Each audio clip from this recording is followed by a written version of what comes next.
Of the Board of Commissioners of the Greater Boca Raton Beach and Park District is now called to order. It is Monday, August 17th, 2020. The time is 5:15 p.m. And JoAnn, would you please call the roll? Sure. Commissioner Ernst. Here. Commissioner Engel. Here. Commissioner Rollins. Here. Commissioner Vogelsang. Here. And Commissioner Wright. Here. Thank you, JoAnn. Commissioners, are there any changes to the agenda? No? Okay. Hearing none, we'll go right to public requests. Brianne just informed me that there are a couple of emails to read into the record, and then we'll take the phone calls. So Brianne, if you would state the name and address of the caller or the email, that would be helpful to JoAnn. You're muted. Okay. Hi. I have Betsy Wenzel at 485 Northwest 6th Street. Thank you for designated funds for lighted pickleball courts at Patch Reef Park. I'm hopeful the board will see the value in turning these 2 tennis courts into 6 pickleball courts. The pickleball community is exploding. Individuals and families are having so much fun while getting great exercise. Thanks again for the designated funds. To your great health, Betsy Wenzel. Thank you. And I have Bob Gershon at 5718 Northwest 24th Terrace. I'd like to thank you all for approving the dedicated pickleball courts at Patch Reef Park. Hardly a day goes by without someone coming by and asking if they can learn to play. Having 6 dedicated lighted courts would allow the sport to expand, especially to those who can only play at night. Bob Gershon. Thank you, Brianne. Are there calls coming in? Let me see if anybody has their hand raised. If you hit *9.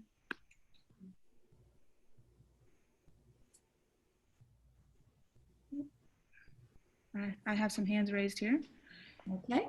I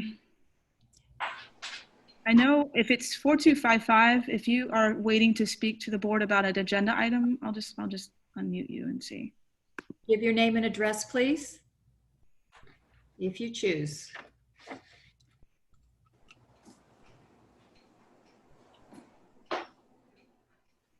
Brianne, I think it's just Zach Beer, City of Boca Raton. I don't have anything to address. Okay, I'm gonna lower your hand for now, and then I have your numbers, so we'll put you back on when it's time for that. Awesome, thanks. I just wanted to make sure you had it. Got it. Let's see, we have several hands raised here, so let me lower this hand. Phone number ending in 0239.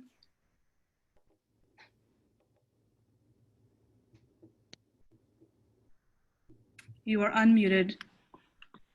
This is Steve Rose at 1099 Southwest 16th Street in Boca. Is it okay if I speak? Please do. Welcome. Well, I just wanted to thank you for the pickleball court. I had the pleasure of playing yesterday at El Rio Park, which was also, I guess, partially thanks to you guys, and that place is just an absolute huge hit. I literally think over 100 people a day use that facility.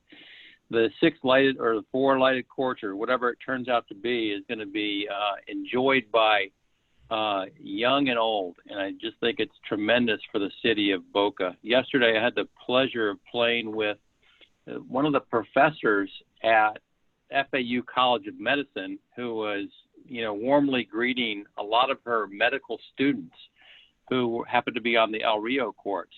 And so that's just another area of Boca, Florida Atlantic University, that is enjoying, the facilities that you guys have kindly provided for us. So I just wanted to simply thank you, and we look forward to the new courts. Well, thank you for your comments. We appreciate it.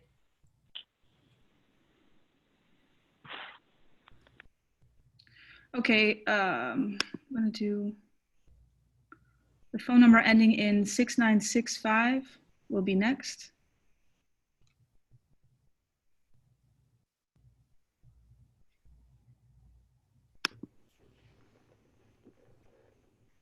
I'm trying to unmute, but there's a delay in unmuting people.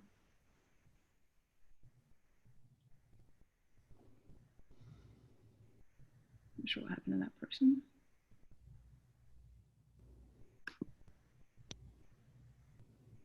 We have one more, just a second. I'm trying to figure out why it's taking a little bit longer to unmute people.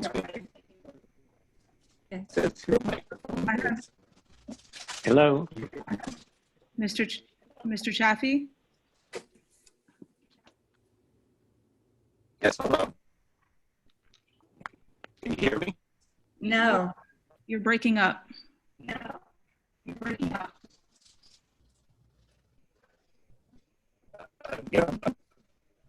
All right, I'll try talking. But I just want to talk about the golf course. And once you guys saw the proposal, it comes out to like $86,000 or something like that, maybe a little more than that, I'm not sure. But behind the three corners. Can you hear me? I can't hear anything. It's very staticky and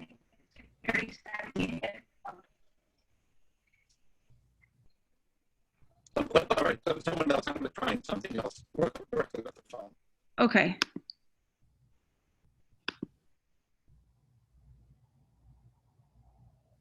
Let me try another person here.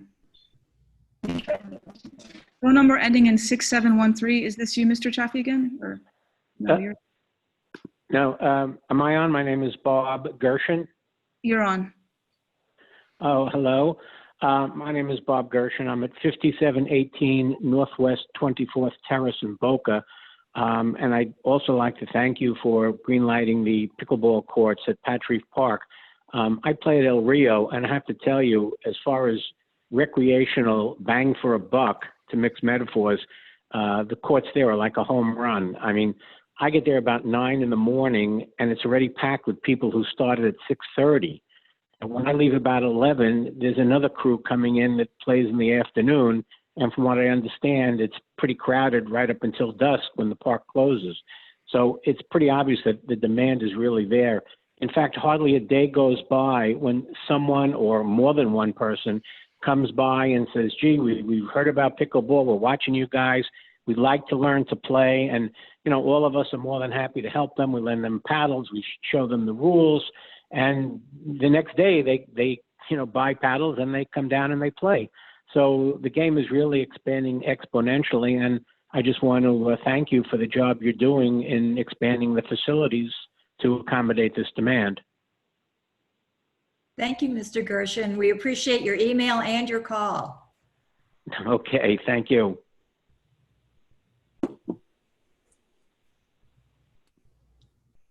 Should we try the Chaffies again? Mr. Chaffee, are you back on? Because it looks like you're back. Yeah. We were on the television, working with the television. I'm directly on the phone. Can you hear me? Much Yeah. better. We can. All right. Yeah, I wanted to talk about the three corners. You got the proposal back to do the landscaping there. I think it would look really nice. It's nice to take the fence down because it's costing a lot of money to rent it. But the rest of it, I think it's just an overkill. It's just a waste of money. It's almost by the time you finish to make it ADA, if it isn't even possible to make it ADA, it's going to cost you well over $100,000 for something that's only temporary. I think you just save the $100,000 and put it to the golf course and keep forging forward to get the golf course done, or not do it. Either one. Make a decision. That's about it. All right. Thanks, Mr. Thank Chaffee. you. Do we have other callers, Brianne? I have, yes. To Rick Hurd, I'd like to say something if possible. Hold on, I was just unmuting somebody else, Rick. I didn't see your hand. Oh, raised. okay. Just a second. Let me go ahead with yours, and I'll mute this other one. Go ahead. All right, thanks. It's great to Rick Hurd, 285 Northeast Spanish Court. It's great to be back virtually with the district for the meeting. Thank you. And I just wanted to express my thanks to both Steve and Aaron for all that they've done over the last 4 years or more for the district, and wish them good luck in tomorrow's election. Thank you, Rick, and congratulations to your son Alex on his golfing expertise. Thank you. Yeah, he's had a busy summer, a lot of golf. Golf is one of the great things that can happen now in this time with COVID, and it can happen safely, and it's great to be able to be outside and getting exercise with everything going on. So thank you. Good to hear from you, Rick.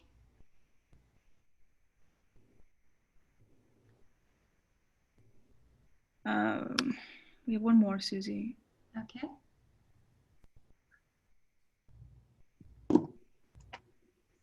Phone number ending in 9508. You are unmuted. Hello, this is Robert Duquette, 5351 Northwest 3rd Terrace. Hi, Mr. Duquette. Hello. I would like to follow up on my question from the prior meeting. I'd like to ask the commissioners what their understanding is of the timeline for starting the golf course under your phased-in approach. Is there going to be a year, 5 years, or 10 years under your forecasted budget that you have for the golf course? And secondly, I know that you're in the process of also starting another project at Ocean Strand, which you have not had any public meetings about the plans, and there is no master plan. And we found out last meeting that there's no ADA approval on that plan that was being proposed. And what's the status on that? And will there be any public input on how that park should be developed? So I'd be interested in hearing the commissioners' comments on those issues. Thank you. Thank you.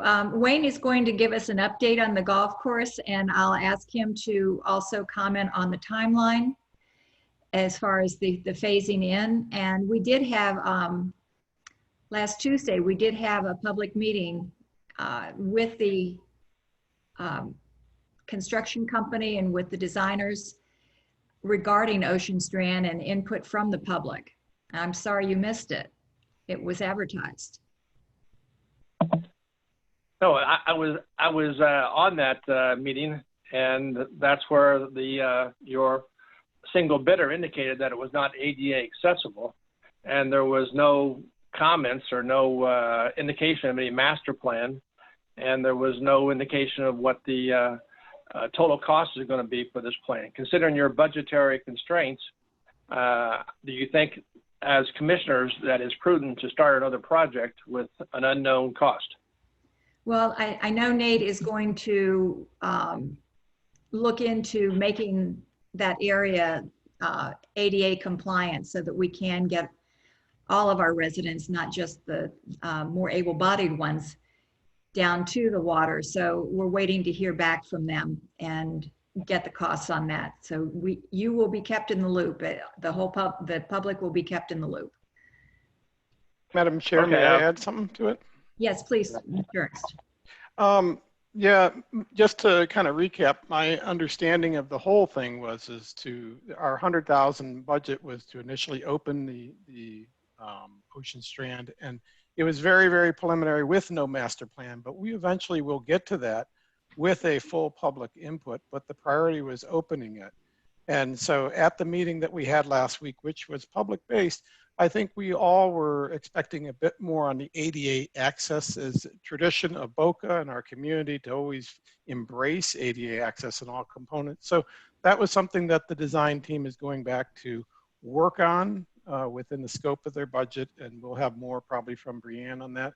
But there is no, and you should rest assured that the budget approved for the golf course that proposed right now at least has got a $5 million allocation towards it for this year's budget. And I believe there's also an allocation for an ongoing operating fund for when it ultimately does open. So the commitment to the district for the golf course is there, and it's a multi-year effort. And all of these things are very big things, but at the end of the day, we work in conjunction with the city and we work closely with them. So we will have more update, I'm sure, from Brianne on that. But Ocean Strand itself the priority was just to open it. It wasn't to completely develop it at this point and take our eye off the ball of the golf course. The golf course is still a high priority dependent on the city. So is that fair recap, Madam Chair? Absolutely, and I appreciate that very much. Thank you, Craig. Okay. Okay, Brianne, do we have any more hands up? Yes.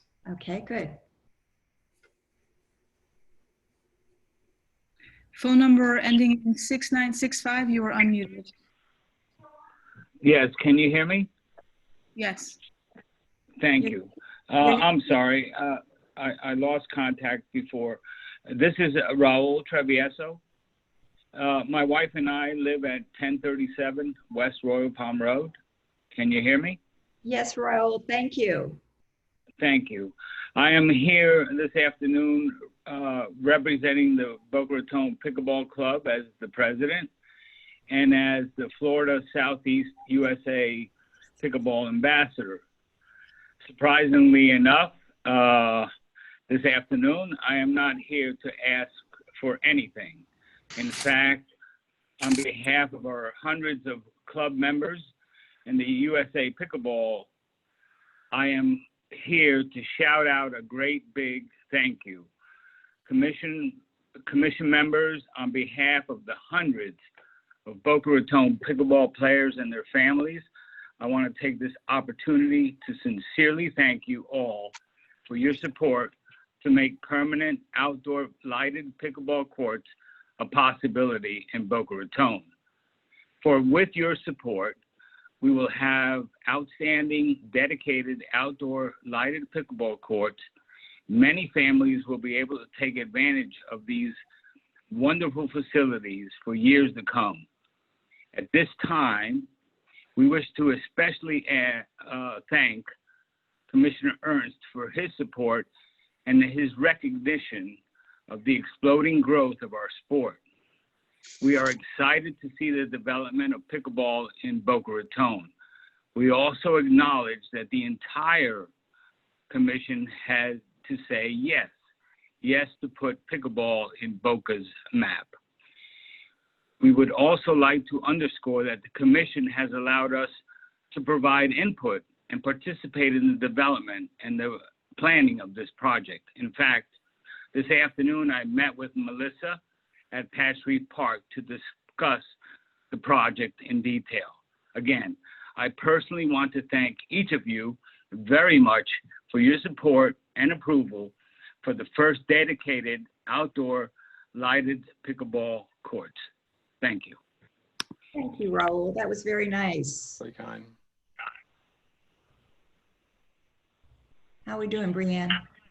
Let me check to see if anybody else has their hands raised.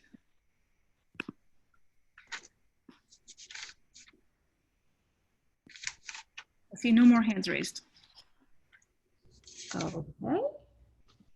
Public requests are now closed. Sorry, there's one more. Oh, I lied. Public requests are now opened up again. Somebody just texted and said they could not get on, so I'm going to call them and put them on my cell phone for everybody. Okay. Okay.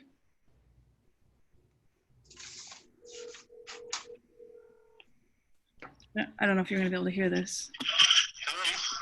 Mr. Verstandig? Yes. You're on.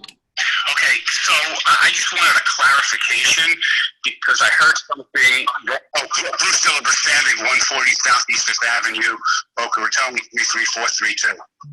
I just heard one of the commissioners say that golf was the priority, and I'm just curious, where did golf fall in each segment of the public? And also, I was not aware that golf was in your name. Beach and parks is what I'm focused on. And if golf is a priority, I might suggest that you change your name and put golf in there. Otherwise, I think it's a matter of where parks and beaches should be a priority. Yes, you have $5 million. And at the same time, the economics are changing. So I think it behooves a suggestion to figure out how you can use your $5 million to build a golf course. I'm not sure what else is coming down the pike, given the economic climate and the change in the economy. So forgive me, when I heard one of the commissioners say golf was a priority, it just made the hair on the back of my neck stand up. I'm having a hard time hearing.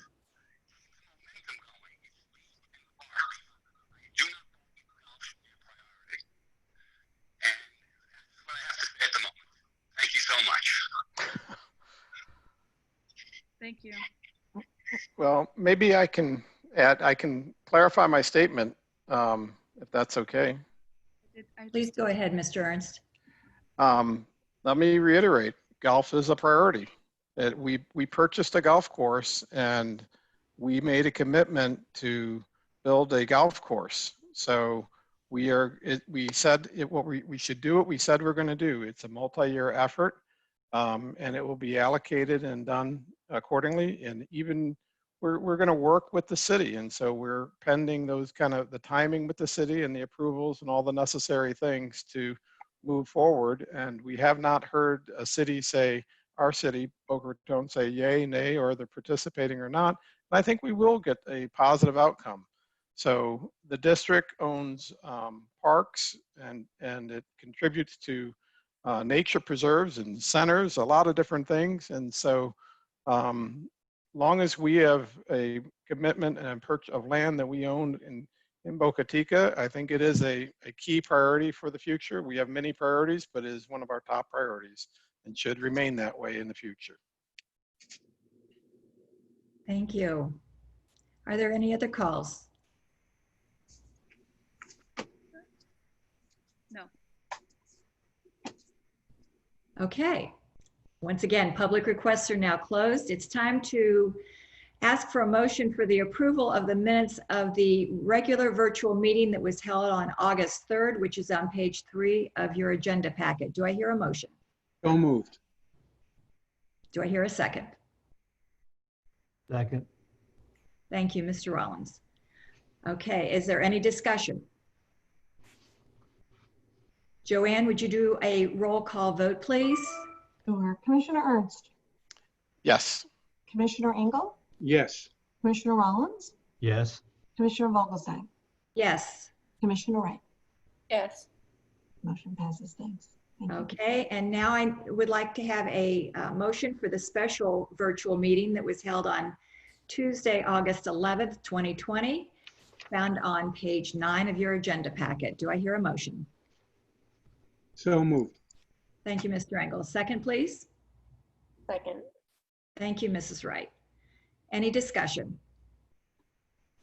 JoAnn, would you do another roll call vote, please? Sure. Commissioner Ernst, Yes. Commissioner Engel, Yes. Commissioner Rollins, Yes. Commissioner Vogelsang, Yes. Commissioner Wright. Yes.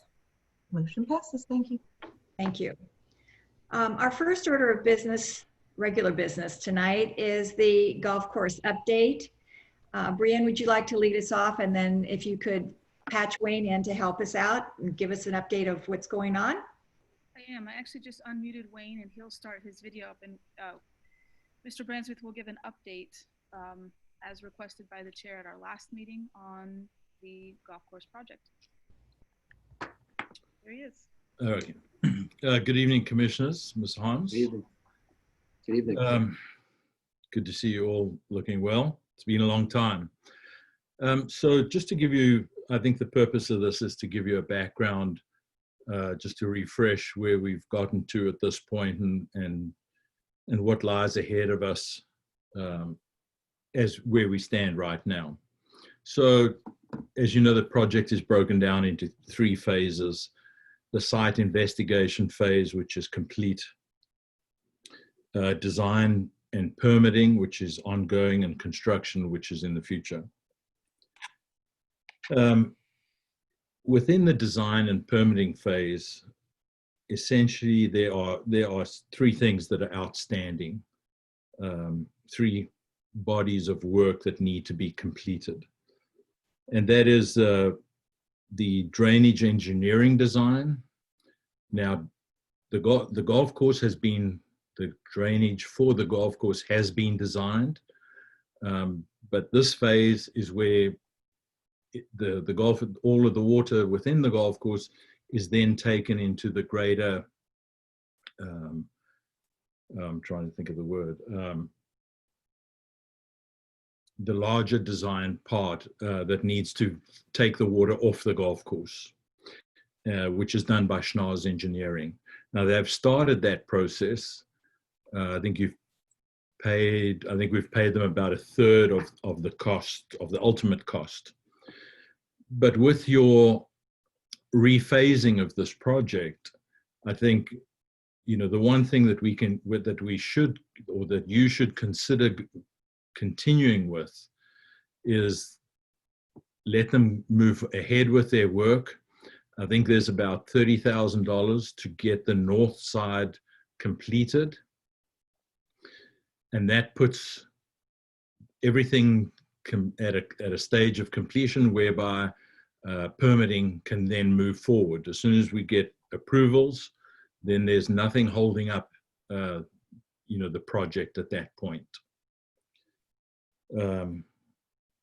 I think the second thing is the building design for the maintenance building, the final designs. Probably a couple of months ago now, I went out and looked at the existing maintenance building and walked through it and had a good look around. And I believe that we can use that building in the first phase. And what that will allow us to do is push the construction of the maintenance, the ultimate maintenance facility to the following year. And that gives us time to actually do a design build, which may be, maybe more economical. We can get, you can get, do a request for proposal for a design build on that project. And I think that may be the easiest and most effective way to manage that process. And then the final thing is permitting. We have submitted a site plan, a project site plan to the city. I think that was back in January. It may have expired now, we're not sure. That did not contain the phasing parts of the project. I don't think everything was approved then exactly, but I do believe that what we should do is at this time submit an amendment to that plan that redefines how we phase this project, and so that they have that in their system. And I think that puts the ball back in their court, that we've done everything we can to get us to a point where we are ready to go. And the cost to do that is minimal, and that'll be done by Putman and Associates. So those are the three things outstanding. In terms of how long this is going to take, I know there was somebody who mentioned what is the timeline. I think we've created, I don't know how many timelines, and at this point we all know that the timeline is not dependent on, certainly us and our team. I believe it's now 11 months since we submitted the phased approach to the district. So, essentially, if we'd have had an approval, we would be under construction right now. So I don't think we can answer, or certainly I can't answer the question of what the timeline is. I think there are greater powers at work that can help us with that answer. Wayne, I think what Mr. Duquette was asking during public request, though, was what we're going to do in each phase. Phase one was going to be the North 9. And I think he, you may be right, but I think he said, is it going to be 1 year, 5 years, or 10 years? So in terms of time, I've got no idea, but certainly in terms of phases, it would be the North 9, the restroom on the North 9, there would be a temporary clubhouse and cart barn, and that would encompass the first phase. And the irrigation. Yes, irrigation's, yes, part of that first phase. Irrigation for that particular 9 holes. And then the second phase would be the South 9, the maintenance facility, the restroom on the South 9, and that would be that entirely. And then the third phase would be the work on the east side, which is the driving range, the short course, the tunnel. Okay. So that's. And As far as that, that first item that you, the drainage engineering design to get that to completion, what kind of a timeline will that take for Mr. Schnars? It'll be about 2 months to get it done. Okay. And that's something that is already incorporated into the agreement that we have with him. He was proceeding with that, but when all the work stopped, he stopped that work at the same time. So, Okay. Commissioners, do you have any questions for Wayne at this time? Yeah. We've allocated $5 million in the next fiscal year for the golf course. And my question really is, assuming city approval in the next month, which is what we've been told, whether it's going to be forthcoming in the next month or not, we don't know. But assuming city approval within the next month, will the first two phases, in other words, the North 9 and the South 9, will the first two phases be able to be done within the fiscal year? And is the $5 million budgeted sufficient to do that? And if not, what would be the problem? So good question. First of all, the phasing was designed around your budget allowance that you had. Mm-hmm. I think Brianne gave that to NGF, and they suggested how to phase that. So the North 9 would be your first phase. So the North and South would not be built at the same time due to the, unless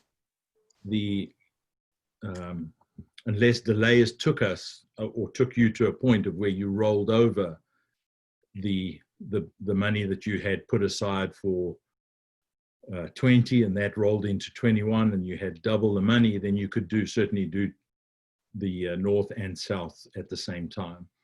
But So otherwise, yeah. Otherwise, so what you're saying is $5 million would be sufficient for the North 9 and the Correct. irrigation.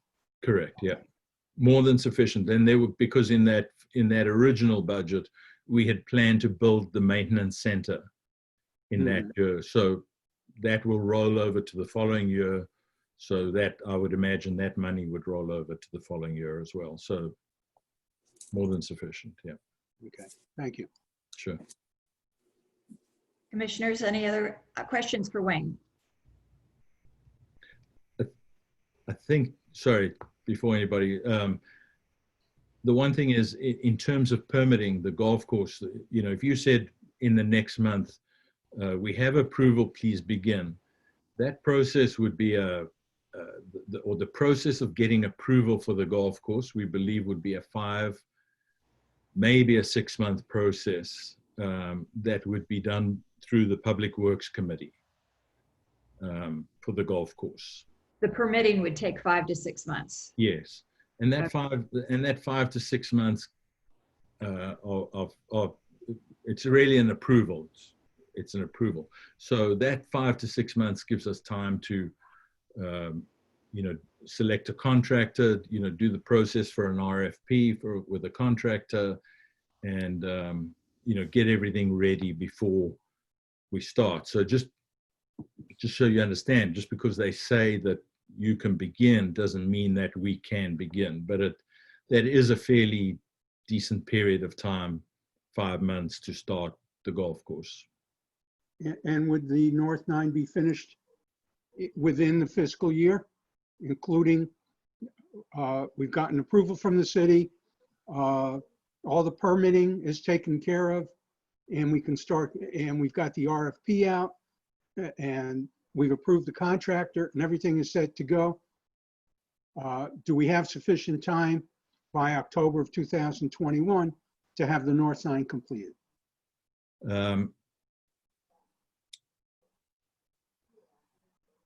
In a perfect world, possibly. In a perfect world, yes, yeah. I mean, it's tight, but with the permitting period is typically as I say, it's a 5-month period, and then you've got you've probably got close to a year to build that 9 to get it grown in. And so, maybe 10 months from that. So it's about a 15-month process, including the permitting. So we're looking at, for 18 holes, we're looking at approximately 2 years. Well, about 15 months. Oh, for 18 holes. Yes, could be, yes. Yeah. Okay, thanks. Sure. Madam Chairman, I have a question. Mr. Rollins.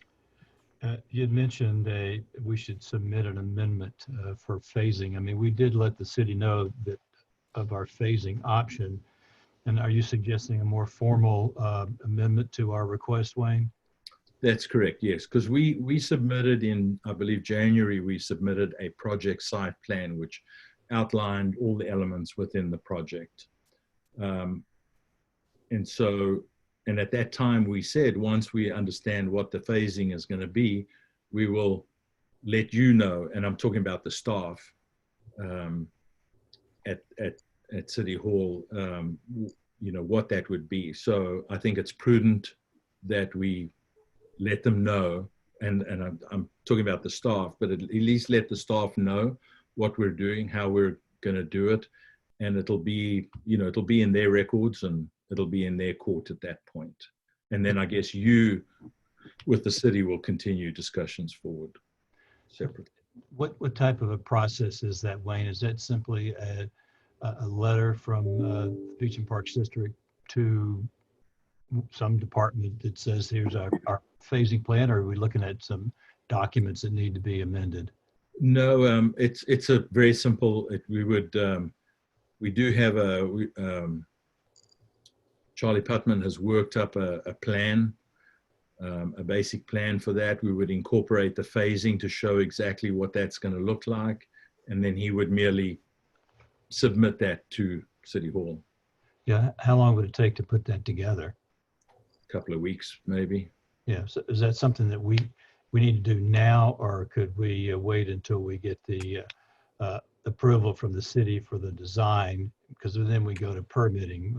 What's your time sequence there? It's it's entirely up to you. I just the only thoughts that I have is that obviously we're in this phase of not doing anything, and so my thoughts have been, well, what can we do to advance the process so that if anything happens, we're in a position of, okay, we've submitted everything, we've done everything, and now we're waiting on other people to react.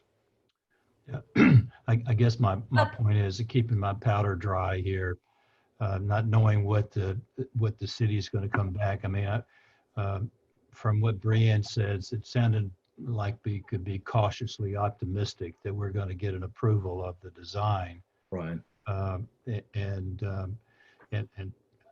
I don't know that I want to put out any more of our resources until we know for sure. And then even if it means a month delay, it's rather than engage Mr. Putman to do any more work until we really know where we're going. Right. I mean, that's just my. Yeah, it wouldn't be significant, certainly. Yes. I think it's a very small step. Okay. If you will. So I don't think you're gonna, the engineering stuff is a 2-month process. So there's a significant amount of potential delay at that point.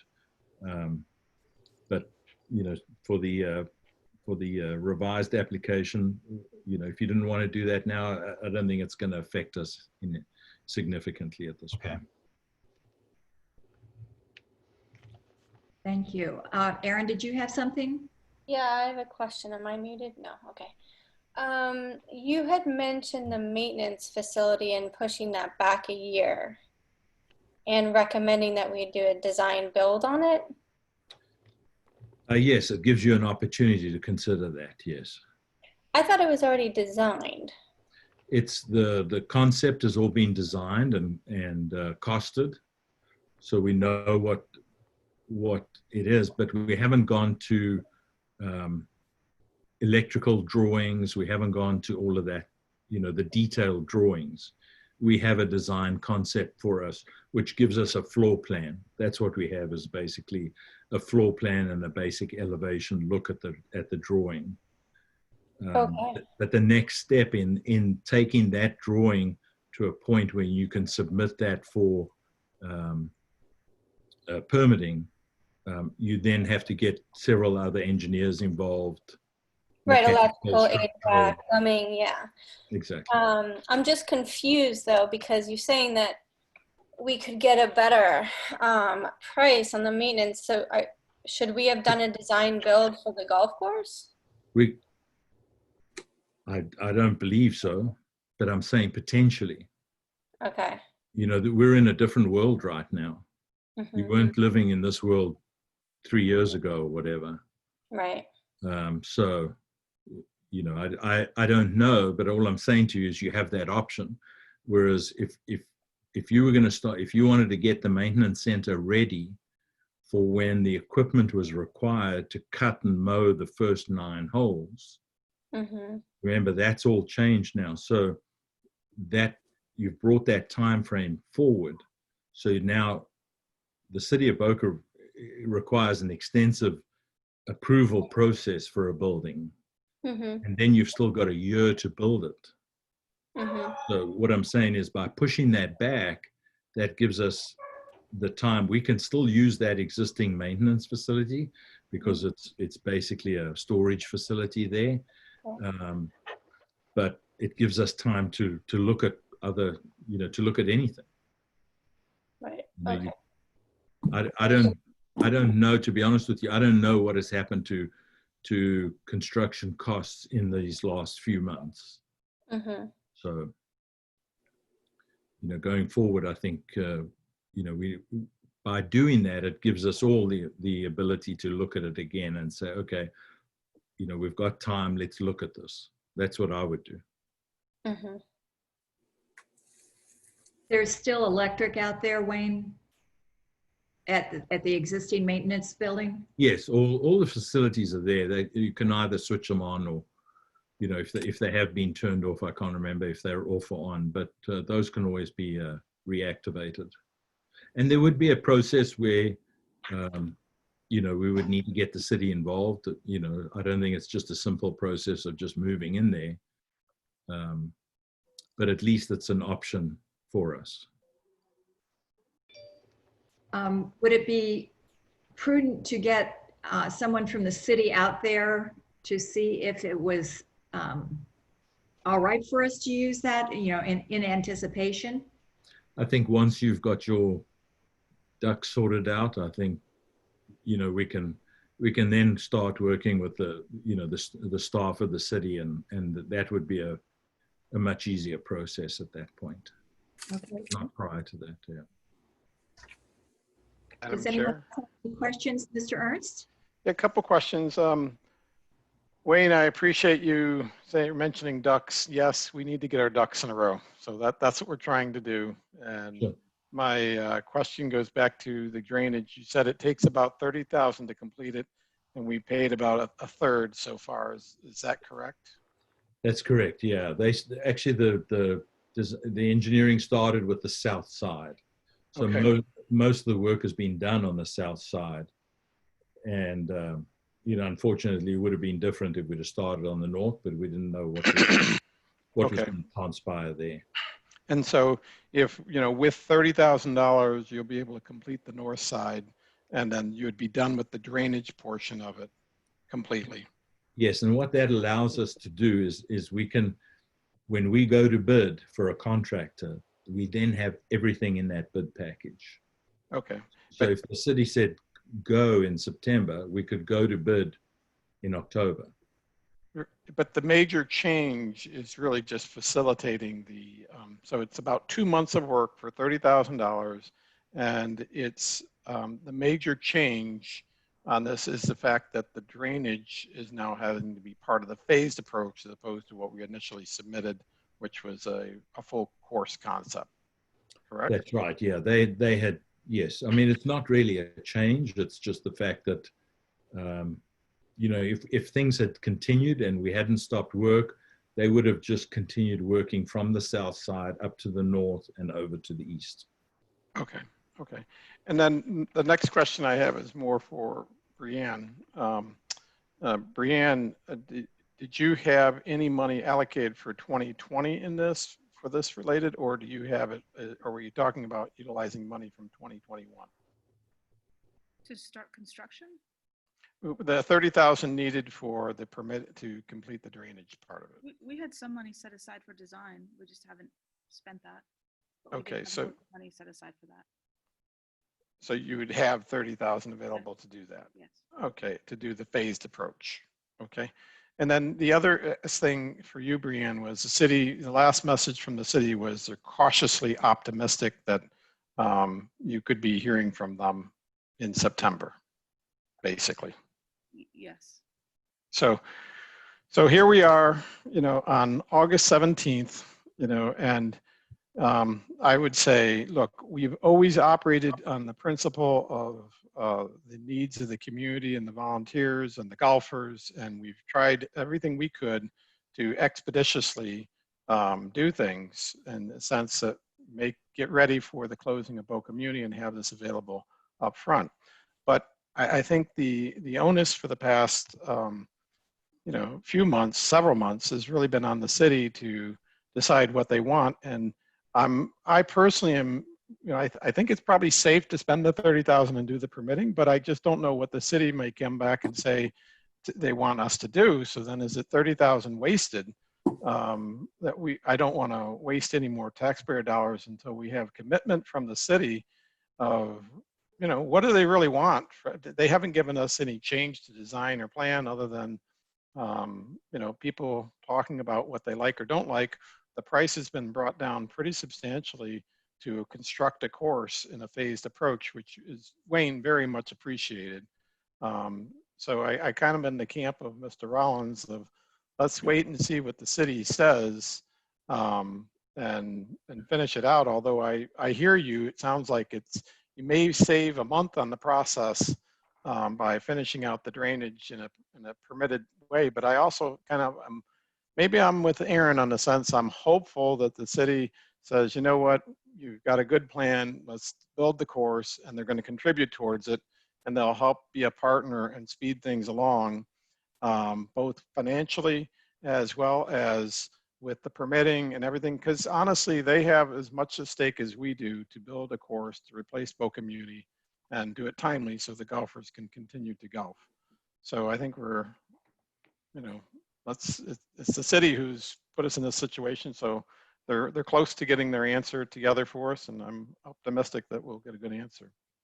That would be my thought is hold tight unless I really, we really felt strongly that we're going to get our approvals, and it helps save a month. Okay. Greg, I think, sorry. Mrs. Wright. I was just going to say I'm in agreement with holding off until we get the approvals from the city. Obviously, I don't think we should pay any more money out until we get the final approvals on it. And I will say that because we've passed a certain time, it's not going to affect the opening date of the golf course now. So if you have to wait another 6 months, then that's a different scenario. But I think if you have to wait another month, that's certainly not an issue. I have one more question. Sorry to harp on this. I just want to be clear. How much have we paid the architects for design of the maintenance building so far? Do you know? Yeah. I'm just curious how much we've spent on the design, if we're going to go out to it, or if we can utilize the design that's already been done, since we've paid for that. I think you haven't paid for the design. I mean, I understand there's the design and there's the conceptual design, and we have the conceptual design. Mm-hmm. Sorry, so I'm just having a look here, and I think it's less than $10,000. $4,000 is in my tracking software here. So there might have been another payment subsequent to that, but it's certainly less than 10,000. And that was the purpose of that, was to get us to a point of understanding what the floor plan would look like. Right. You could understand what we were doing, and Uh-huh. that we could price it Right. from a contractor. Right. So, you know, the next phase is the more significant in terms of cost and work Right. going forward. Okay. Wayne, I had a question from Mr. Galanis. He wants to know the timing for the east side. What year do you think we're looking at if we were to get the approval next month?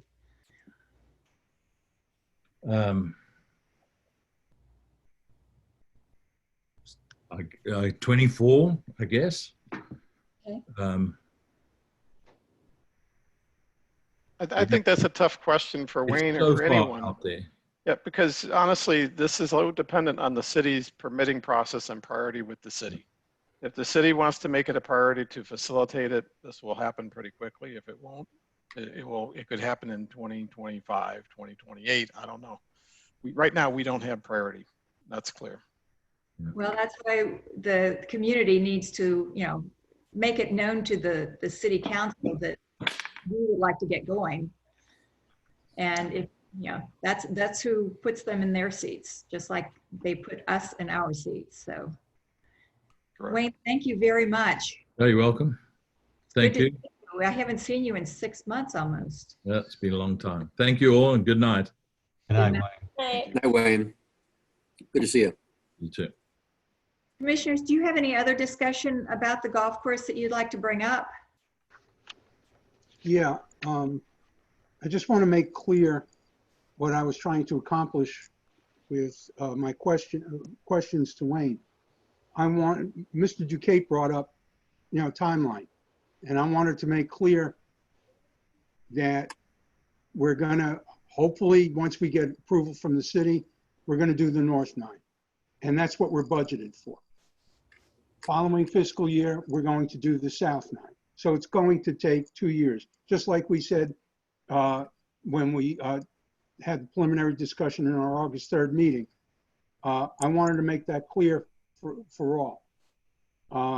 But my concern is that there just stuff happens, and a lot of stuff has happened. And I'm concerned about being able to meet not only the timeline for the whole 18, but specifically the first timeline that we have for phase 1 for the first 9.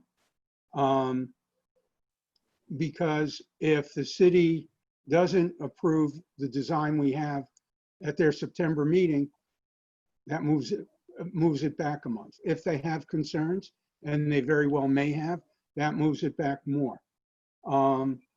And I don't see any place where we can where we can cut time off of this. If the permitting takes 5 to 6 months, I don't know, can we do it in 2 or 3 or 4? Is there a way to speed up the construction?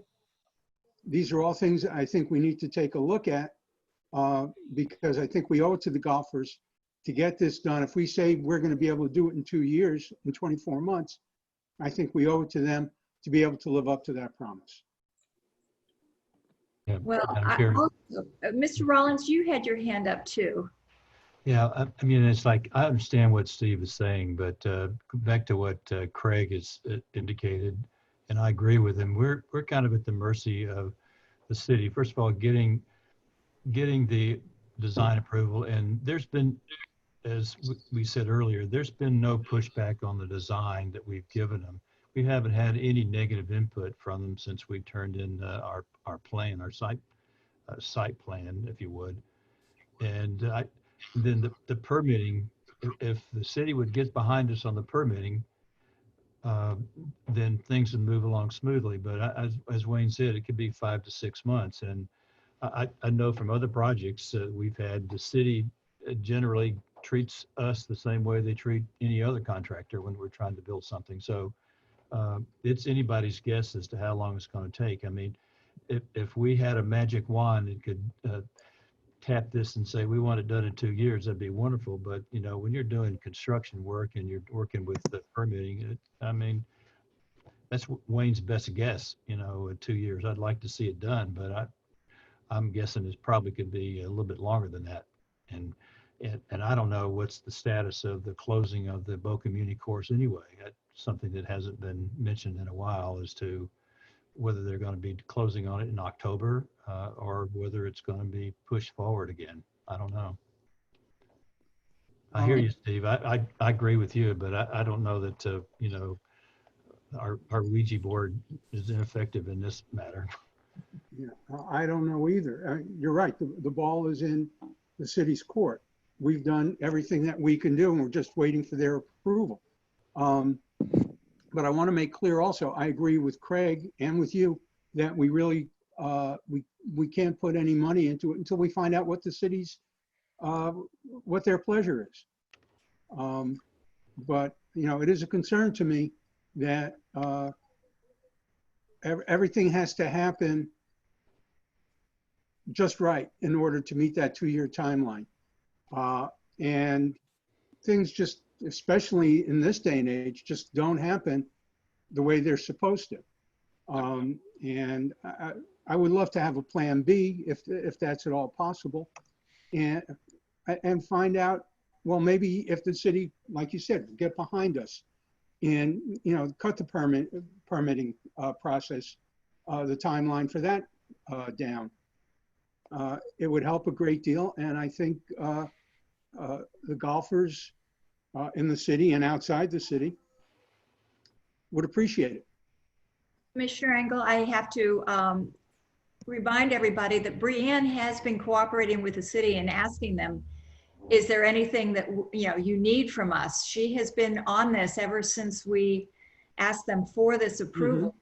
So she has been working hard at trying to make this run as smoothly as possible. Brianne, I do have a question from Mr. Galanis. What year were we budgeting for the east side? Oh, that was how we were going to start the project. We were going to start with 5 million and then 3 million and have the east side. No, what year were we going to do the east side? I'm sorry, east side was going to be the 3rd year. The first and second years of the phasing were to get the 18 holes done. And then the 3rd year would be the east side of the course. With the tunnel. The 4th year was the tunnel. Okay, thank you. Madam Chair, just yeah, one other thing on the whole thing is, I think it was Mr. Chaffee asked about the 3 corners as well and the 100,000, and that kind of goes in the same spirit of the discussion here. If we're only a month away, let's kind of put that on hold until we know what we're going to do in the next month. You know, so I'm optimistic by the end of September, we will have better direction. And as far as the timing, the permitting, and everything that we've talked about, I sincerely am optimistic that the city will help prioritize things to move things along quicker on the permitting and do it when we get there, because they have a stake in the game, and we all want to help the golfers and move it forward. And let's not forget, this is a golf course. This is, you know, dirt, irrigation. We're not building, you know, a superstructure. We're not putting someone on Mars or anything. So it's something that we can do, and I think it's reasonable. It can be done much quicker with support, and that there are a lot of ways to count to 100, and I think we can do it together one way or another. Yeah, and I agree with Craig. I mean, there's no 5 people that are more interested in getting this done than us, and doing it as quickly as possible. And I think we've demonstrated that time and time again with our conversations, and by staying in touch with the city as we've had. I think they're well aware that you know, we want to get this project moved forward, and the golfers have made that point to them as well. So hopefully, collectively, we can all bring this together as soon as possible. And I'm looking forward to a September favorable answer. Thank you, Mr. Rollins. Okay, so I think we have the golf course update taken care of, and we'll move to item number 2 on regular business, which is the budget discussion found on page 12. Leanne, would you like to start us off, please? Sure. With Mr. Timberlake's help, we put together the budget based upon the CIP items and the O&M adjustments that have been made throughout the past few weeks. And so that, Your voice is low, Brian. Maybe okay, how about now? about the same. Let me try the, turn on the microphone here. How's that? Better? No, that was more echoey.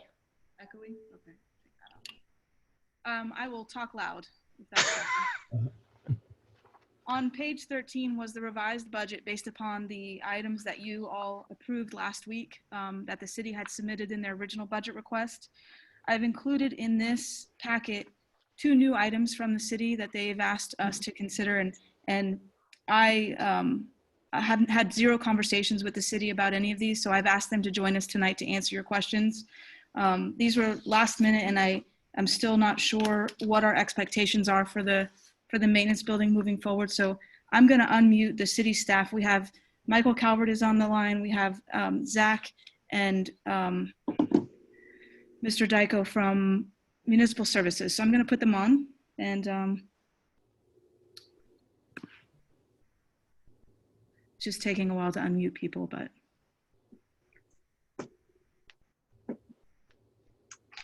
Michael, can you hear us now? Michael Calvert? I can. Great. Welcome, Michael. Good afternoon, commissioners, and hope everyone is doing well. It's good to see your faces, although on YouTube. As I know you guys are aware, our budget has been changing almost on a daily basis. We get new information from the city manager. We're looking at different modes of operation coming up in the upcoming year. And the CIP budget is no different. I know we've had a number of conversations with you all over the past, I guess now 6 weeks about the CIP projects, but there was just a recent 2 projects that got added back into the budget. The first one is the DeHornley Maintenance Compound, which I believe 2 commissioners brought up, I believe at the last meeting, or maybe it was 2 meetings ago, because I know the last time you guys talked about Ocean Strand, and I'm very excited about that. Then the other one is also the Meisner Bark restroom complex. So on the line with us also, we have Zach Beer, who is the Municipal Services Director, and Michael Dyko. Michael is the CIP Project Manager for Municipal Services. They did send over Brianne a schematic, which hopefully we can put up on screen, and they'll walk everyone through what the maintenance complex entails.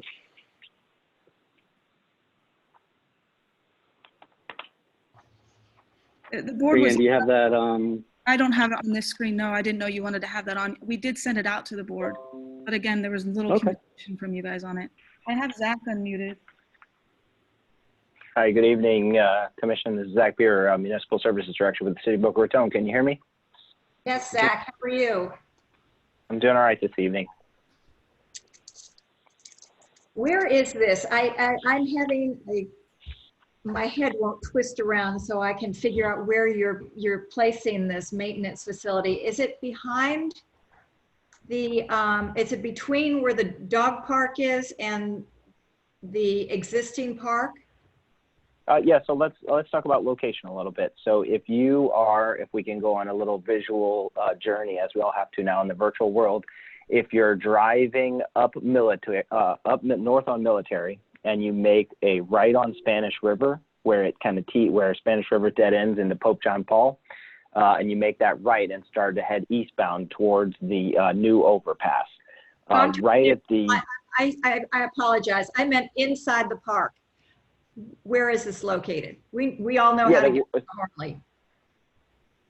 No, sorry. So, well, I'm about to tell you. So right before you go over the overpass, if you look to the right, there's just a bunch of shrubs there and an FPL substation and the city's water treatment plant.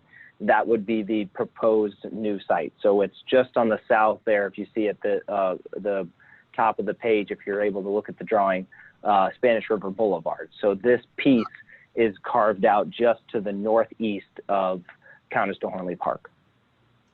Okay, so where all that vegetation is now? Yes. Okay. That's correct. And there's currently a canal separating the two properties. And one of the things that I would highlight as our rec services staff brought to our attention is the connectivity between the two facilities. So our goal is to make sure we're providing that benefit directly to Countess de Hornley Park and the kind of maintenance obligations of the Beach and Park District. So those staff members and equipment that is going to be working out of this facility is going to be able to drive directly into Countess de Hornley Park. So what would that require? You know, Zach, if you'd like, I could give a brief overview of what we're doing up to this point. Yeah, sure. Go ahead and talk about the project. So we kind of all, sorry, before we go to that, do all the commissioners feel comfortable as to where we're talking about the potential location of this is going to be? Generally. Everybody good? Sounds like it, Zach. Hi, Mike. All right. Hello. All right, Hello. go ahead, Mike. My name is Mike Dyko. I'm the Capital Improvements Manager for the City of Boca Raton. And I thought what I'd like to do is just touch on three topics, really. And that would be the site plan, the proposed budget, and the basic schedule. And to start with, right now we are in the conceptual design phase, meaning we don't have an approved site plan at this point in time. In fact, we actually have a conceptual site plan, which Michael Calvert had sent over, and we actually have another alternate as well to consider based on some of the things that we've talked about with the consultant. Now, that being said, the entirety of the scope of the project has not been defined at this point, and I'll kind of touch on that in a moment. But Municipal Services was basically tasked with developing a concept plan with an estimated budget of approximately $4.2 to $4.3 million. So depending on the actual approved funding and the project elements, the budget could increase or decrease.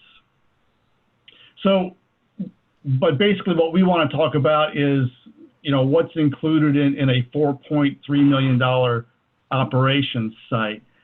And just as you discussed a second ago, the site is an approximate 6.5 acre parcel, more or less, situated on the east of the existing park site and bordered by Spanish River Boulevard to the north. So Municipal and Recreation Services believe this location is centrally located and does provide direct access to Countess de Hornley Park with some culvert going through the canal, and it does provide landscape buffering that we can screen some of the operations of the building from Spanish River. Now, some of the highlights of the actual plan that's in place, or the concept that's in place at this point, is it's a 28,000 square foot plus or minus metal building structure. It is hurricane rated at 170 miles an hour.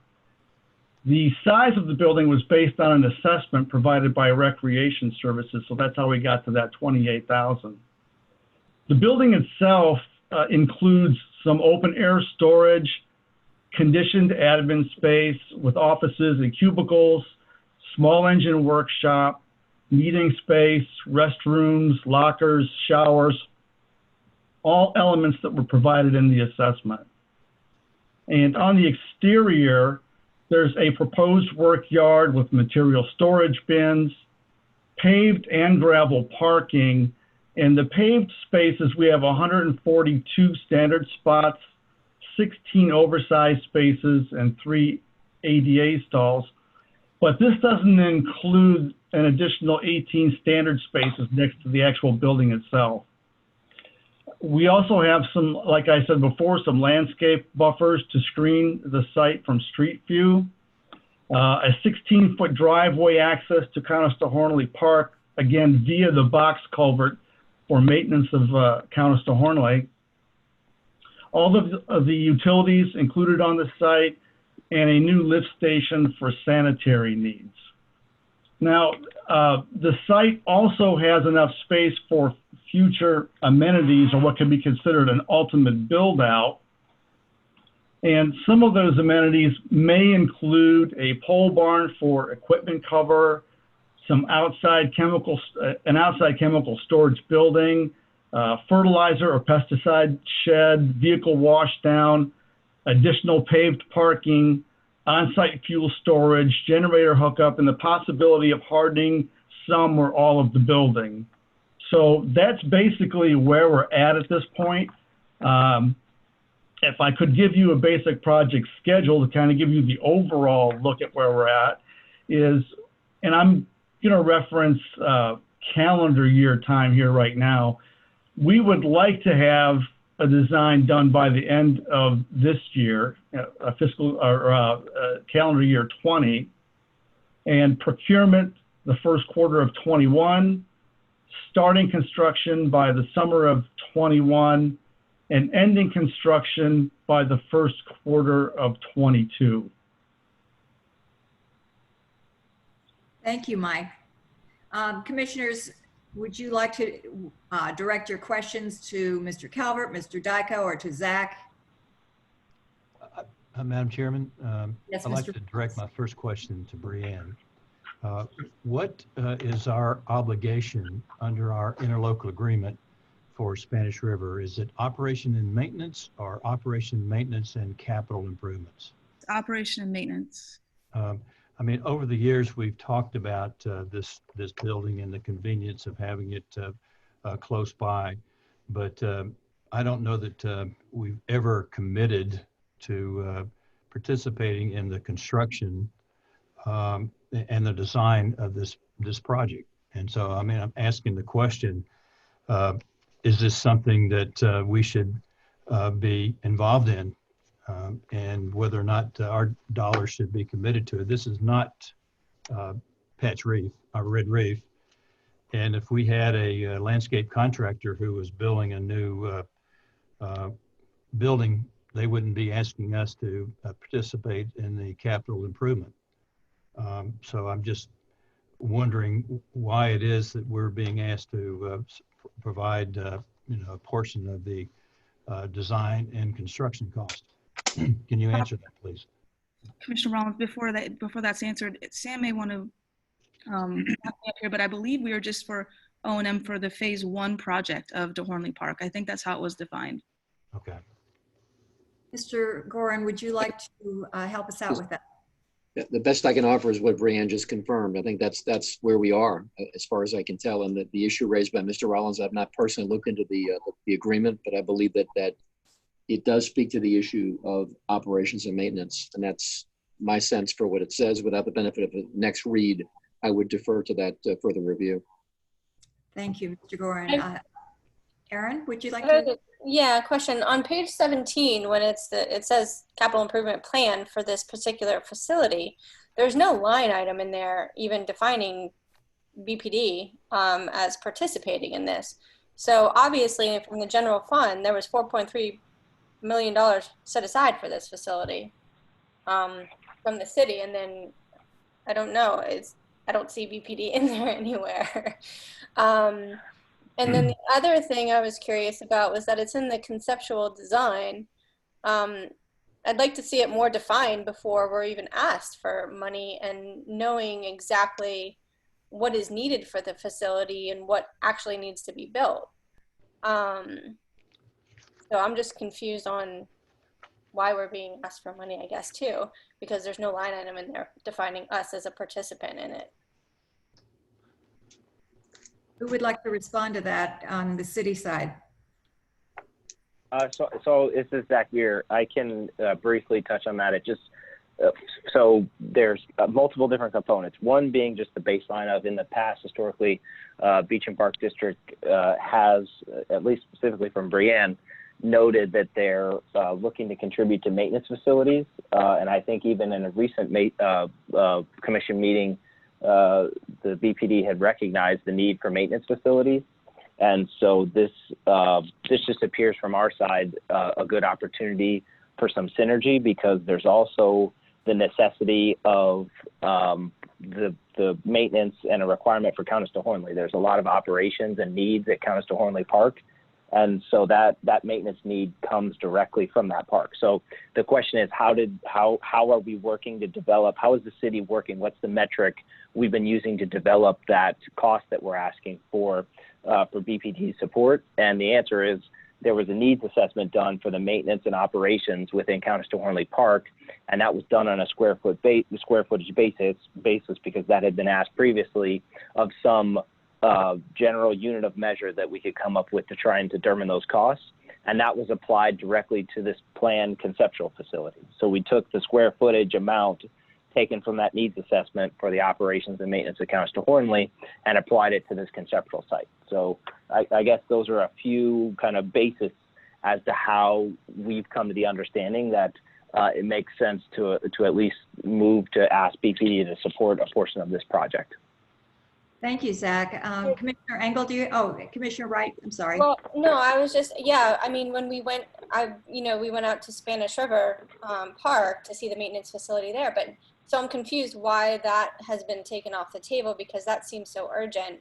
And now this maintenance facility, which I agree, I'm sure you need, but so does Spanish River still need to be redone as well in addition to this? And then we'll be asked for money for the maintenance facility at Spanish River as well? Or is this going to be serving Spanish River Park as well?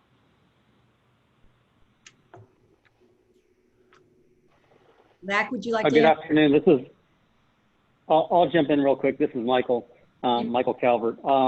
We have a need at both maintenance facilities. We're in the process of, as you all know, going through the process starting next year of designing de Hornley Phase 2.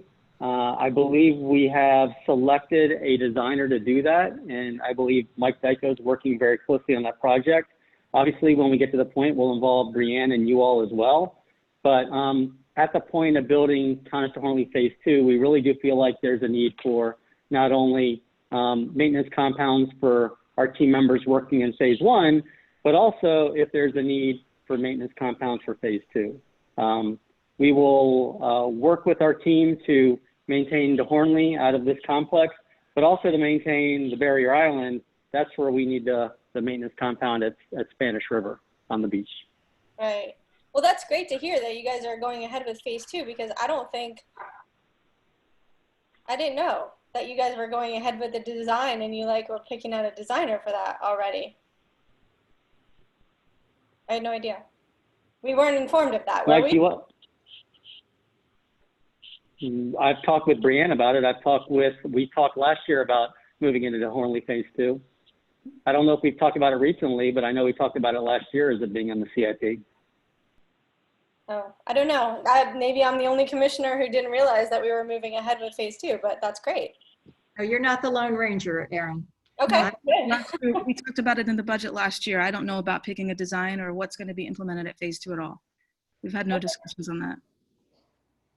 Okay. Yeah, we have not at this point had a discussion as far as what amenities will be part of Phase 2. I don't know if it's going to be rectangular fields, triangular fields, pickleball, badminton courts, or whatever it may be. All we've done so far is go through a process of picking out a potential designer. Mike, is that correct? That is correct. There was an RFP for a designer. Well, that's good news. Yeah, and this is Zach here. We try and kind of walk that line of providing good information, but not too much and not too far ahead of it. So we have to think way in advance for some of this stuff. So we were going through the internal processes for procurement, as you guys are all very well aware, to kind of step through that process. So we've just selected a designer to start that process. Thank you. Mr. Engel, do you have any questions for the city team? Yeah, I'm kind of confused also. On the letter we got today, it says the cost for Countess de Hornley is $1.3 million. I'm talking about the maintenance facility now. But now I'm hearing $4.3 million And then looking at page 17 of our packet, I see a project funding, and I see a total of 935,000 split evenly between us and the city. So I'm trying to figure out exactly what the costs are here. And also, I know if I was doing a project, and I want to put this the right way because I'm not trying to be adversarial here. I'm just trying to understand what's going on. If we could, you've decided to go ahead with this part of it. And yeah, we've been talking about the Hornley 2 for at least a couple of years. But I would have liked to have known that you've already made the decision to go into the design phase. Just, a little bit of communication. And I think that's part of our overall issue. And I'm not saying that the city is entirely at fault or the Beecham Park District is entirely at fault, but we've got to do a better job of communicating with each other where we are on these projects so that I think it just make us work better together. And I think when all is said and done, that's what we're all after. Thank you, Mr. Engel. Mr. Ernst? Madam Chair, first I applaud Mr. Calvert, Michael, and Zach for coming to the group. It is not easy to ask for money from anyone. And part of the challenge is we have very limited resources. And I do believe that both the Spanish River facility at the beach as well as the Spanish River facility here are needed. And I would hope that we could contribute to them at some point. But I guess I would, do just as what I've seen that the city has done when they have tight projects on things is let them, reallocate their resources. We are already on the hook now for, I think it's 3.2 million for Gumbo Limbo's piping project. And it started at a $1 million project. If they would like to reallocate some of that money to one of these maintenance facilities, that is an option because they are going to a rebid of that project. And I think they need to carefully evaluate what's needed to service the needs and be sure it's designed appropriately. In addition, I'll give another option out there. There is a line item that we have spent $1.4 million for the Boca Raton Community Redevelopment Agency. I firmly believe that there is not a lot of value to the district, and we are in the process of trying to extract ourselves from that. If those monies become available, I would love to, facilitate those monies becoming assigned to either one of these facilities or both of them. But quite frankly, our budget is far tighter than the city's budget. And we have no capability of managing overruns of a project managed by the city. And so any commitment that we make, really going forward is a hard dollar commitment. It is not, there's a mention there, it could go over, it could go under. And please understand, if we were to commit to something and it goes over, we simply do not have the depth that the city has from a reserves or perspective to do so. And I heard that the mayor, in last year, was very generous in openly contributing potentially 10 million to the golf course or absorbing this project and these facilities. So I think there's a discussion at the city level that needs to happen first. And we should, do as much as we possibly can to contribute to these things, but we have to kind of work together to prioritize what residents want and what residents really need. And I would not feel comfortable, getting engaged on these projects on an unlimited amount with an open end, ever again. We just don't have that capability as an entity. We can contribute a fixed amount and it's limited. I would like to see us, and I know it's currently under discussion with the city how the Boca Raton Community Redevelopment Agency could be reallocated. If that was a case, there's 1.4 million right now and available, but we don't know until that gets resolved. And we honestly don't know where we stand with the golf course and the commitment on that side. So once that gets resolved, we can reevaluate some of these projects. So I don't really want to say no to the team here, because I know they're trying to do what's right for the residents and the community. And I'm hopeful that we can contribute in some way or form, because we want the best for the maintenance facilities and the parks. And so we do share in it. Thank you, Mr. Ernst. I'd also like to say that had we gotten a heads up maybe earlier in the summer, we may not have gone back to rollback. We might have kept our millage rate at the same amount and would have had a little extra to contribute toward this. And it speaks again to our communication. I think we need to keep that open. And just like the city wanted design approval for the golf course, I think we need to participate in that too, Zach and Mr. Dyko. I really think that we need to know what elements are going in to the final design and what could be cut back and what not. Mr. Rollins, thank you.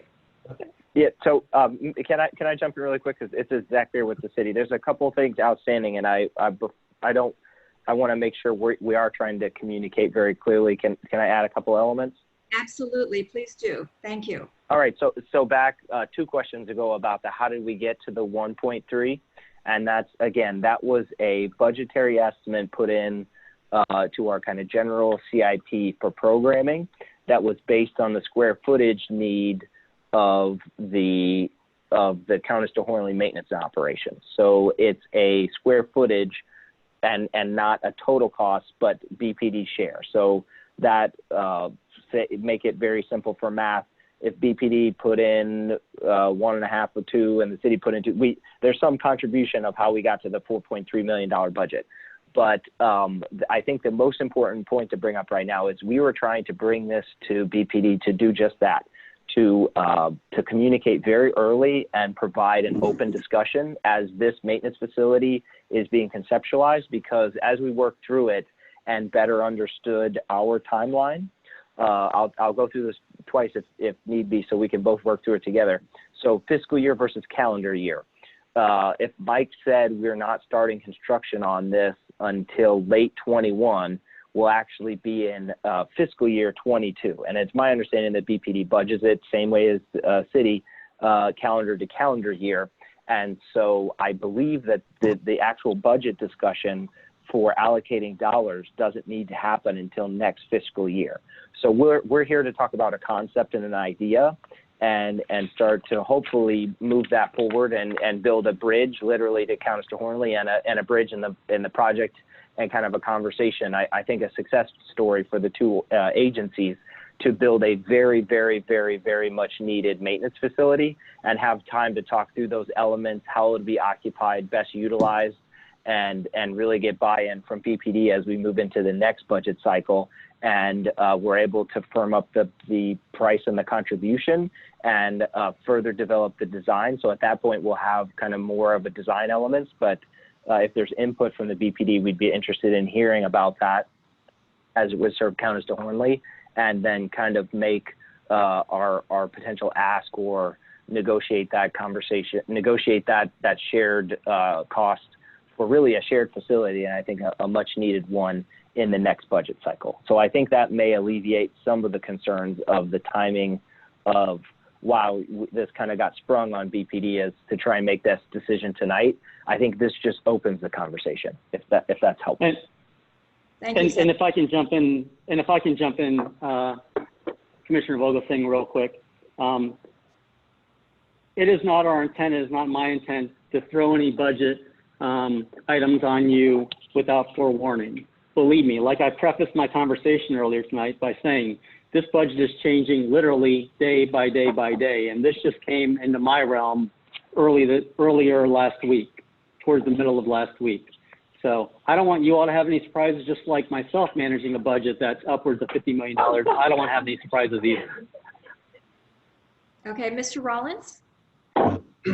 You know, I'm just reflecting back. First of all, I still don't know how we have the obligation to participate in this capital expenditure. Secondly, Craig was did a very nice job of defining things and in a very political way. You know, was very kind and judicious with what he had to say. If I look back, you know, knowing that we have finite resources, knowing that you know, our ad valorem revenue is driven by the, you know, the success of our community in terms of property values and the like. 2 years ago, when we were trying to decide on what millage rate, we didn't get any support from the city. In fact, I'm feeling a little, we got contrary to support on that because of some political issues that were arisen that hampered our ability to have the reserves that we need to do things like this. And even this year, when I'm sorry, Michael, that your budget keeps changing, but we had to turn in our millage rate based upon a budget and that we're going to live with. And this does not fit within our budget for this year for us to commit to it. And I still would like to have the answers to what have we done in the past that has obligated us to participate in this item in the future. And, you know, the city is our independent contractor, if you would, providing the maintenance and operation of our facilities, and they do a wonderful job with that. But where does it come in to say that we have to help build infrastructure for the city's usage of storage their equipment? That's kind of where I am. Not to mention the fact that I just don't see this happening in our budget because we've already committed to a budget. Thank you, Mr. Rollins. Commissioners, any other comments for the city staff? Oh, Michael and Zach and Mike, we really appreciate you taking your time to be with us tonight. And I think Mr. Gorin will opine. Oh, Mr. Rollins has another comment. Yeah, before Mike goes, I just want to ask a question over a rumor that I've been hearing rumbling around.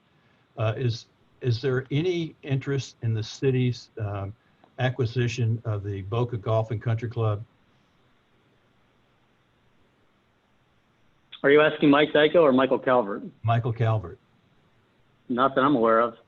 Has the city not been doing any investigation over there as far as examining the property, Mr. Calvert?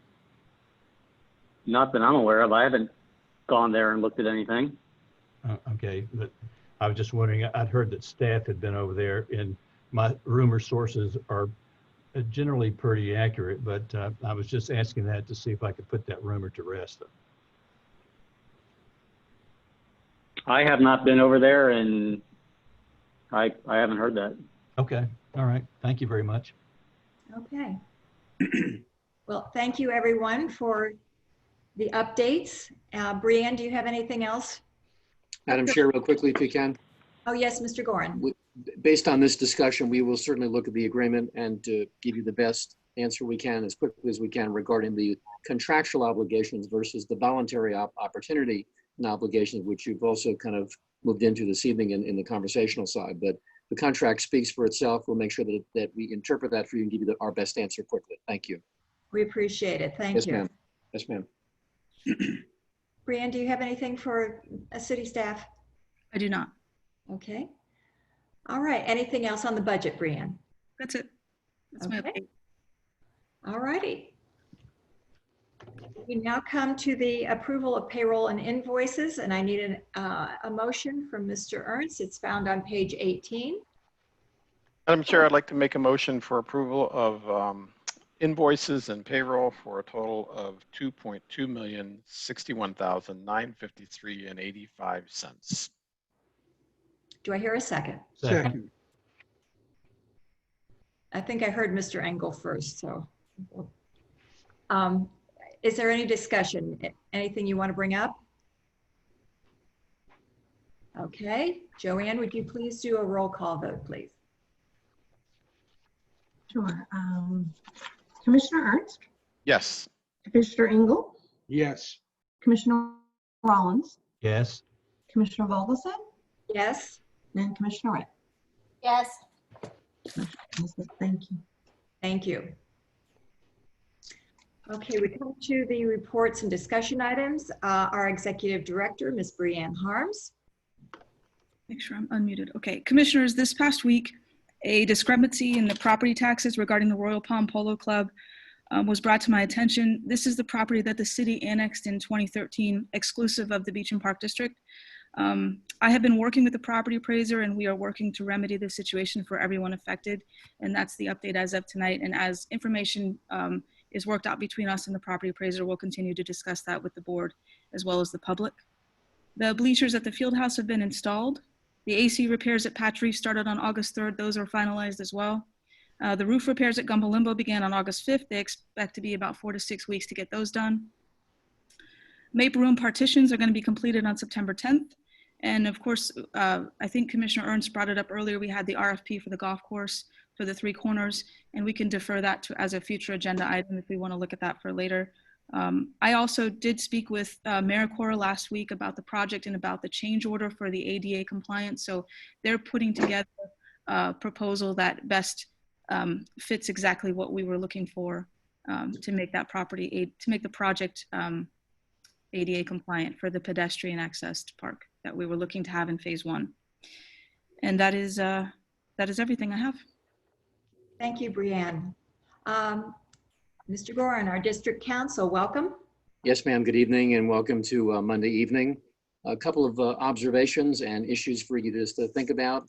The governor, theoretically in response to the letter that we sent on behalf of the district to extend the virtual meeting concept, entered Executive Order number 20-193 on August the 7th of 2020. It's an important order for a couple of reasons. What it recognizes is that 20-69, which is the basic order that has controlled local governments, including special districts, to have virtual quorums, was extended essentially to October the 1st.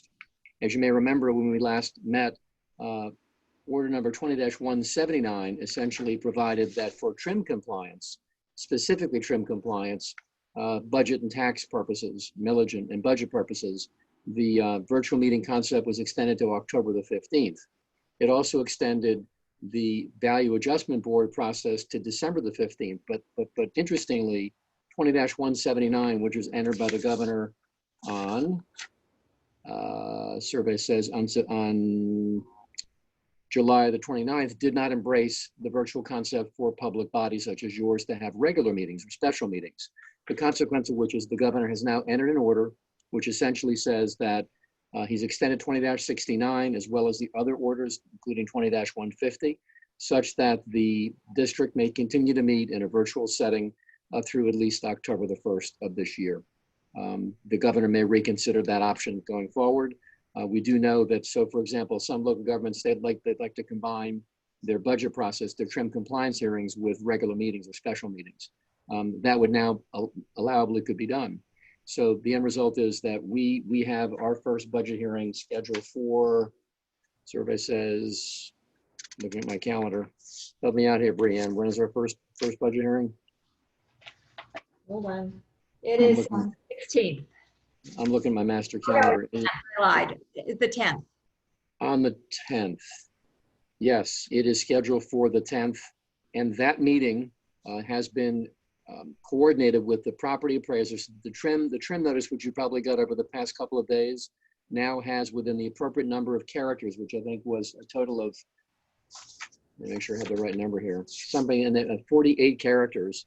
It now would direct any member of the public who is otherwise seeking to participate in the trim compliance process, the millage and budget process, would have access to the information by getting to the website of the district, and then accessing the budget information so that they would have access to the virtual process of considering millage and budget at least for the first reading.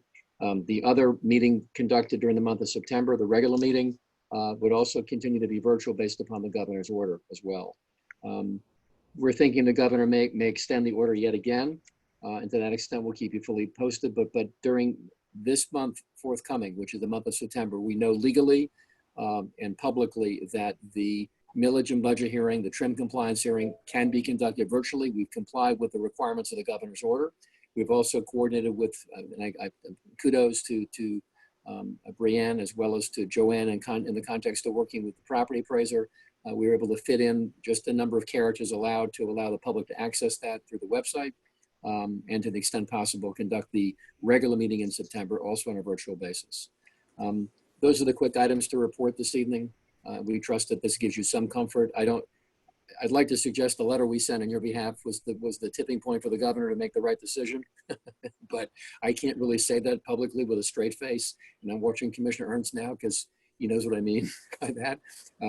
If the board would allow us, we'll certainly send another letter at the end of the month at some point. We'll keep you posted during the month of September. And thank you for the confidence of knowing that at least the method by which we are conducting our meetings here is lawful, legal, and supportable by the governor's direct order. So thank you for the consequence of that discussion and appreciate the time tonight. Thank you all very much. Appreciate it. Thank you. Very nice. Thank you, Mr. Gorin. Yes, ma'am. Okay, commissioners' reports. Let's start with Mr. Engel. I knew you were going to pick on me first. I really don't have anything except to tell everybody who will be watching this, whether they've watched or listened to it live, or they'll be watching and listening to it tomorrow. If you haven't gone out to vote yet, you have to do it by tomorrow night at 7 p.m. I hope that's an allowable comment in the environs of this meeting. Also, it is legally, by the way. Oh, okay, good. Just asking the people vote, that's all.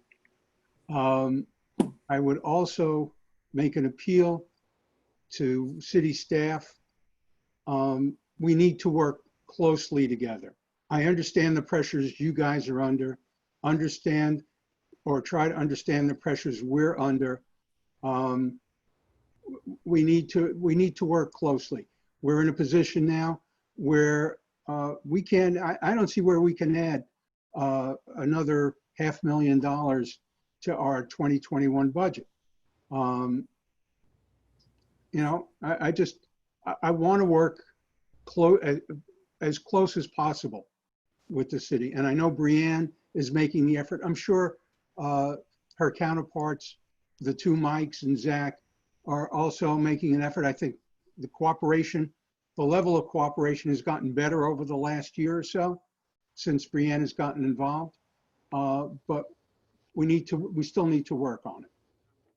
And that's all I got. Thank you, Mr. Engel. Mr. Ernst.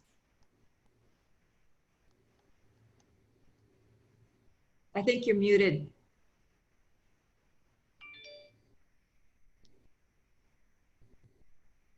Sorry, Madam Chair there. Just 2 quick points for everyone. One is, you know, I appreciate the pickleball's interest. I always underestimate their level of interest in play, but I would say it's the whole body. And the tough thing that we have as a group is balancing the change of sports. The nature of the sports and our recreational fields does change over time, where, you know, one year a sport is more favorable than another year, and we need to be flexible, and I think we're doing that. And there is it's the right thing to do, and over time that we, you know, it may change a lot, and with that comes some people who are affected who may not like it, but we have to look out at the greater body, and I think we've done that.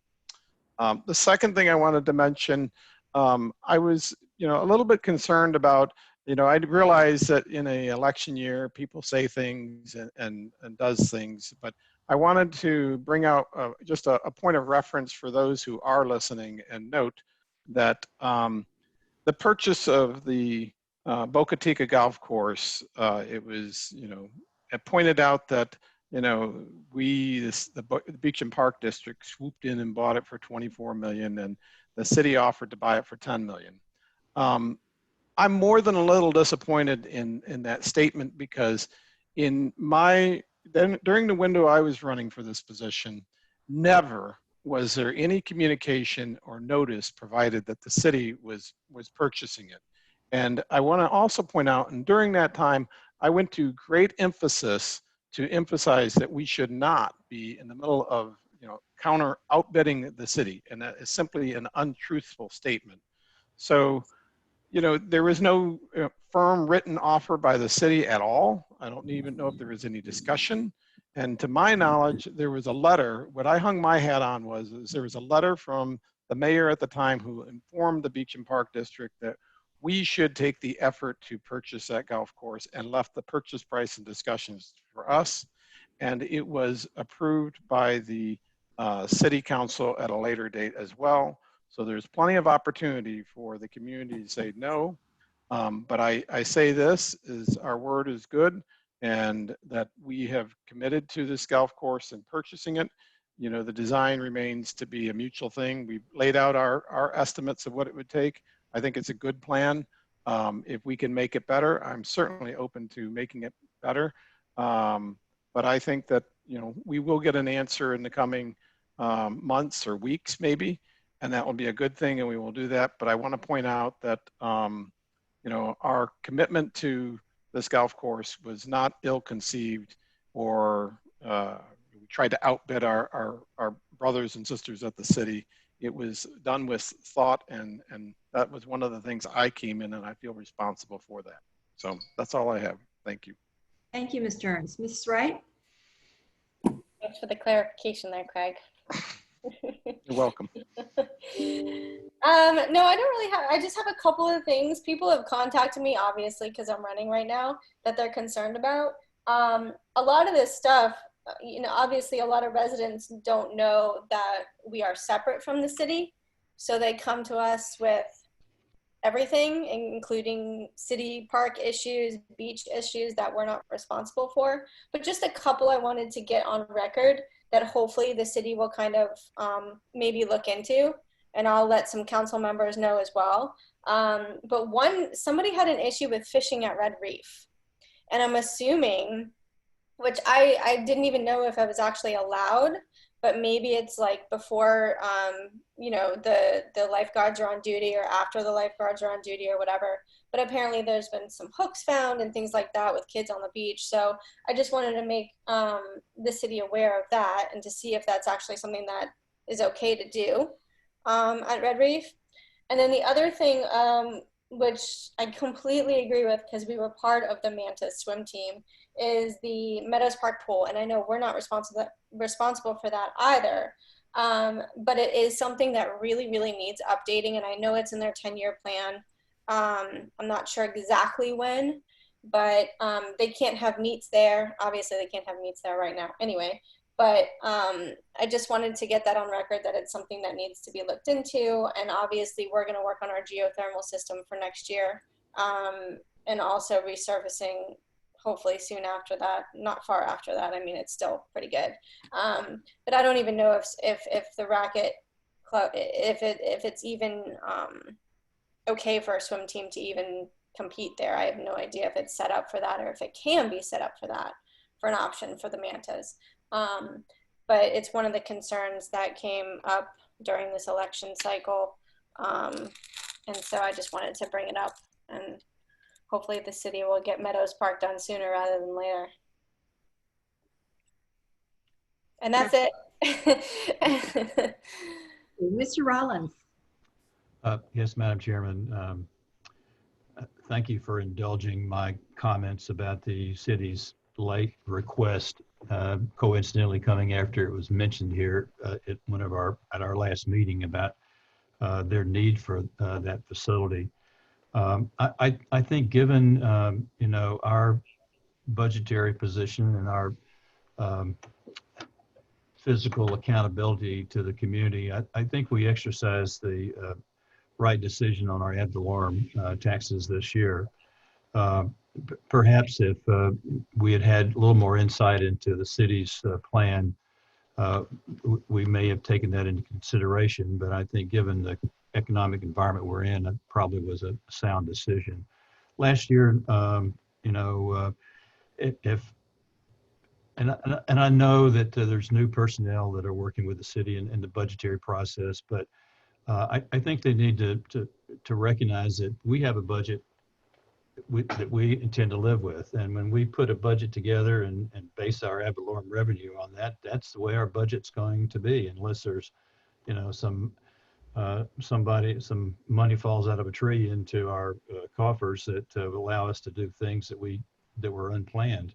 I mean, I would like to help out, but I think I'm sensing that, you know, this money tree is about, you know, we need to step back and grow a little bit before we start, you know, shedding some more golden apples. And unless we're obligated to something, and maybe in the past, by our actions, we have given the city the idea that, you know, yeah, we can fund these projects. And in the years past, we were able to do that.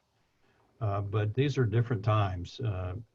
I think that we have to be mindful of every dollar that we're spending and authorizing, and perhaps we can have some better planning with the city in the future on the items that, like we discussed this evening. Just one comment, you know, it was brought up about Ocean Strand. I think that to bring that to ADA compliant, we're probably going to end up, you know, spending, you know, substantially some more than what we had budgeted. And I have no problem with that because I want this project to be enjoyed by all of our community. And it may be that we need to defer, you know, our discussion on Ocean Breeze and cleaning up that corner until A, as Craig says, we know what the city wants to do with our design, and two, until we know what we're looking at with our expenses over there at Ocean Strand, which, you know, could be significant. But I want to go on record. I'm all in favor of doing whatever we can to make that fully accessible. Craig and Aaron, best of luck. You know where I stand. And Sam, it's good to see you. You're looking good. You know, Thank you, sir. You as well. I think you meant Steve and Aaron. Yeah. Yes. Did I say? Yeah. Well, I'm looking right at Craig, and I'm thinking Steve. Craig, you've already had your good luck, and you've been blessed with that. And thank you for willing to step in there again. And Steve, Aaron, all the best to you guys tomorrow. I'm really, I'm gonna say you're in my prayers tonight. So. Thank you, Bob. All right. Thank you, Mr. Rollins. I do have one thing, and when I got the email about the transfer for Florida Prime, I was concerned that we need to just have one other commissioner, whether it's the chair or if just another commissioner other than the treasurer, aware that these transfers are being done at that time. I want to protect you, Craig. No, it's fine. So maybe if JoAnn or Brianne, when they find out that the transfer is going to be made from Florida Prime into Northern Trust, we could just have an email go out, just so we know, and nobody ever says, well, you know, what's Craig doing? Why is he doing this without, you know? The transfer, though, you do get a notice. Let's be clear. When SBA, when a transfer is initiated, you should be aware that there's only one way it can go, and that is into our Northern Trust operating. I don't know if it's an operating account, but it is a Northern Trust account, and that everyone should be copied on that notice of when that is. And we are. So, and I think maybe the miscommunication was more on my part, not on Brianne's part, because JoAnn asked me to do it on Monday. But knowing that I was going to be gone on to drop my daughter off at college on Friday, and figuring that my wife and I would be crying our eyes out forever and we might not come back on Monday, I wanted to initiate the transfer a little bit early to ensure I did not forget about it when I get back to my work week. Because I found out after my week vacation that I was ready to stay on vacation, so I forget a lot of things on Monday. So I did it on Thursday early, so it's probably more my fault than anyone.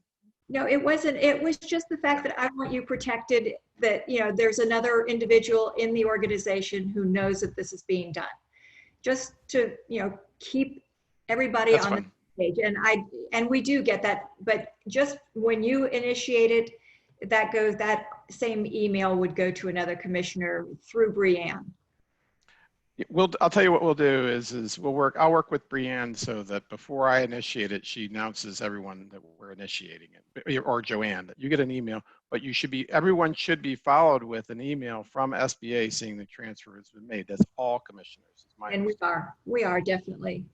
Okay. I just want to thank everybody, and I just hope you all stay safe and healthy. And I think, Mr. Engel, it's your turn to make a motion. I move to adjourn. Do I hear a second? Second. Second.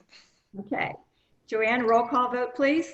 Sure. Commissioner Ernst, Yes. Commissioner Engel, Yes. Commissioner Rollins, Yes. Commissioner Vogelsang, Yes. Commissioner Wright. Yes. Aha. Meeting adjourned. Take care, everybody. Everybody. Bye. Good luck again tomorrow. Bye. Thank you again. Appreciate it.